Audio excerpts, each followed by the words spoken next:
अजित पवार बारामतीला कारने जाणार होते, मात्र ऐन वेळेस मंत्रालयातील फाईल क्लिअर करण्यासाठी प्रफुल्ल पटेल की कोणाचा तरी फोन आला. त्यानंतर प्रवासाचा निर्णय बदलला. रोहित पवारांनंतर प्रमोद हिंदुराव यांच्या दाव्यानं मोठी खळबळ. श्रद्धांजली सभेत माझ्या वक्तव्याचा विपर्यास करण्यात आला. आमचा पक्ष एकच संघ आहे. पटेल आणि तटकरे नेहमी सुनेत्रा बहिणींच्या पाठीशी उभे राहिले आहेत. त्यांच्याबाबत संशय येणं चुकीचं. आरोपांबाबतचा बाईट व्हायरल होताच प्रमोद हिंदुराव यांची सारवासारव. अजितदादांच्या विरोधानंतरही नरेश अरोरांना कॉन्ट्रॅक्ट मिळायला हवं अशी काहींची भूमिका होती. एक नेता बैठकीत तर दुसरा नेता फोनवर होता. रोहित पवारांचा पुन्हा एकदा आरोप. रोहित पवारांनी माझं नाव कुठे घेतलं हे सांगा तर उत्तर देता येईल. दादांसोबत माझी भेट 3 दिवस आधी ठरली होती. माध्यमांच्या प्रश्नावरती सुनील तटकरेंचं स्पष्टीकरण. विलीनीकरण होणार नाही असं चित्र जवळपास स्पष्ट.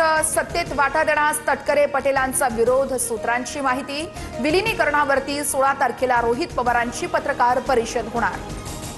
अजितदादा नाही, त्यामुळे मला जुनं उणं धुणं काढत बसायचं नाहीये. दादांच्या इच्छा आणि आशीर्वादानं जे होईल ते पुढे बघूयात.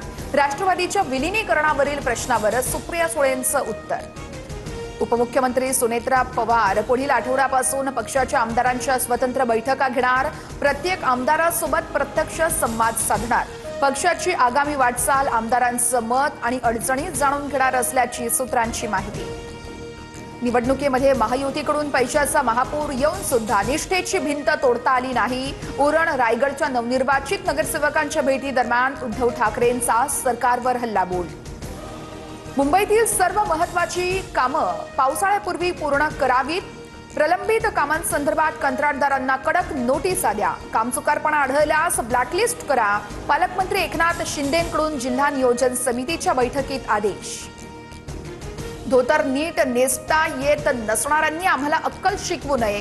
राज ठाकरे मोदींना घाबरतात. या भगतसिंह कोश्यारींच्या टीकेचा राऊतांकडून समाचार. तर कोश्यारींनी तुमचा लंगोट फेडला. भाजपच्या नवनाथ बन यांचा पलटवार. चंद्रपुरात ठाकरेंच्या शिवसेनेतील नगरसेवकांना प्रत्येकी 1 कोटी दिले. राऊतांनी डोळ्यावरती पट्टी बांधली का? भाजपच्या युतीवरून मनसेच्या संदीप देशपांडेंची टीका.